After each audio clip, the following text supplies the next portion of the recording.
still bullish on NFTs given the decline in trading volumes?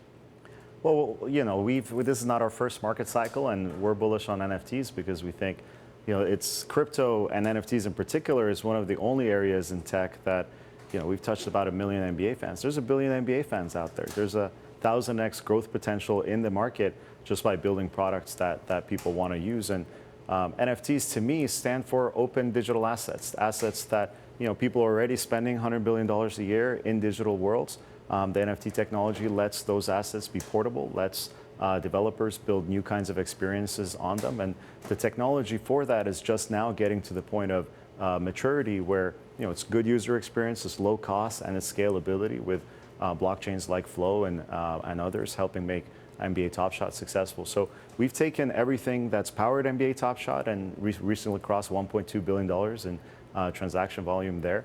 And making it available to companies all around the world, from startups to Fortune 500. So some of the world's smartest folks are building in this ecosystem that for most of us is, you know, for most people out there is 1.5 years, 2 years old.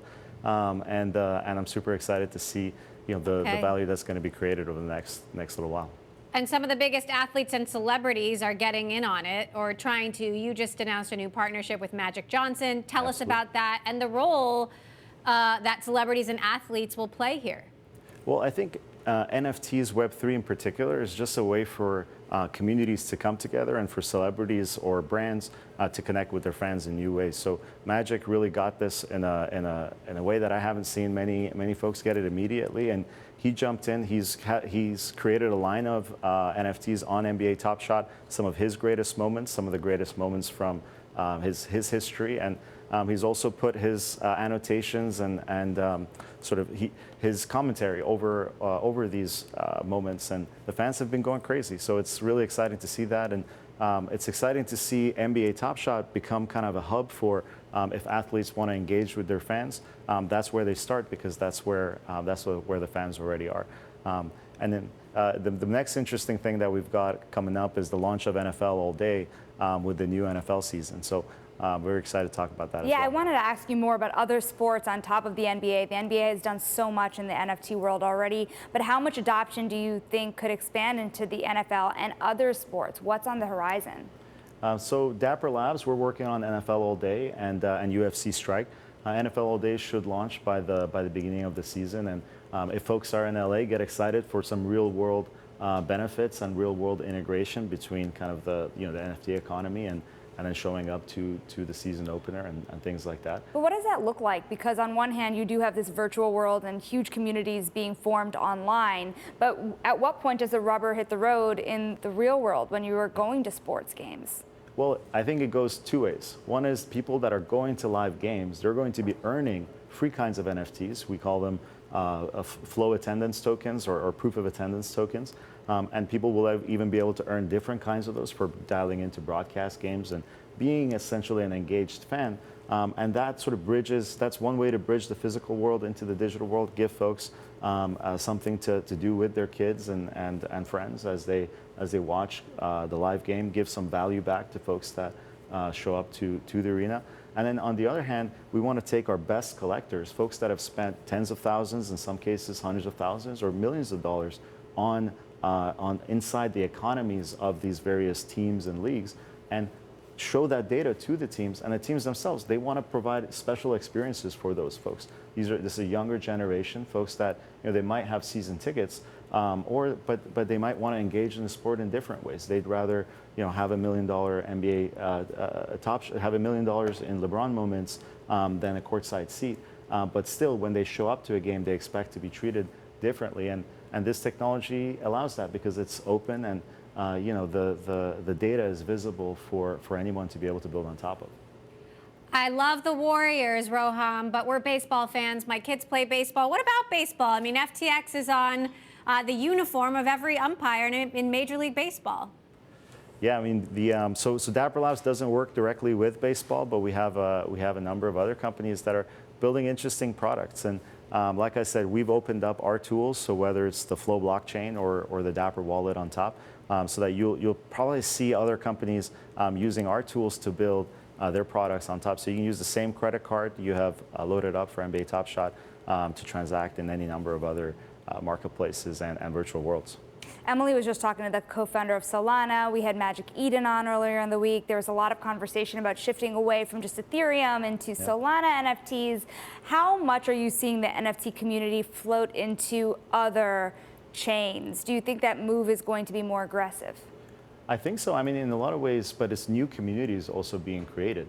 The community on Ethereum is incredibly strong. There's only 20,000 transactions in the last 24 hours because it's expensive to transact on Ethereum. So you end up seeing a lot of expensive, high-value assets being transferred, whereas on Flow, it costs fractions of a cent. You can sell something for $1, and that is just much more accessible, much more engaging to folks. And same thing on Solana, very low cost, high volume. And that enables new kinds of user experiences. You know, the world that we believe will exist is certain things will happen on different networks. Just like today on the internet, you have Microsoft Azure as well as Amazon Web Services. You have EC2 and S3 and all of these, and it's the developer's job to build on top of them in a way that makes it simple for the user. And so we've built Flow as a computation chain, and it provides a certain a level of both low cost, environmental friendliness. Is by far the most environmental friendly blockchain. But at the same time, in NBA Top Shot, you can still spend Bitcoin, you can spend Ethereum, because those are great payment networks. And so we think that this kind of specialization will accelerate in the so-called crypto winter. But more and more users, there's 1,000x growth potential in this industry, and that's very different. And so that's what we're focused on. Okay, let's talk about the winter. I know you've been through downturns before. How are you evaluating this one in particular, and what's different about it, and how crypto survives it? I mean, I have no doubt crypto has been through multiple downturns. I mean, you guys know that as well. And like I said, it's the only area in tech, one of the only areas where there's a direct 1,000x increase in terms of the market size that we as software developers can accelerate just by building products that people use, that add value back to fans, and that make it easier and easier to build on top of this technology, which is still quite challenging in many ways. So, what is different about this downturn? It's a generalized downturn rather than the last couple of crypto winters, which were sort of specific to crypto. But at the same time, we've seen in previous recessions the people's mentality changes, but they still want to engage in entertainment. They still want to engage in sports and gaming. They just want to get more value for their time with their kids. They're going to get more value for the money they're spending as fans. And NFTs and crypto is all about giving value back to the fan, giving value back to the user. Because if you spend $1 in a digital world that's not crypto enabled, you're never going to get that dollar back. If you spend $1 on an NFT, it keeps giving back to you. And at the end of the day, it's liquid. You can transfer it, you can keep it forever, or you can give it to your kids, whatever it might be. And the ecosystem we're working on with our league partners at the NBA, NFL, UFC, is to say, well, look, let this be the backbone of a loyalty experience for each of those sports. And in an environment of crypto, an environment of generalized downturn, let's give back to the fan. Let's make sports an excitement and entertaining activity that they can engage in both in a digital and physical world.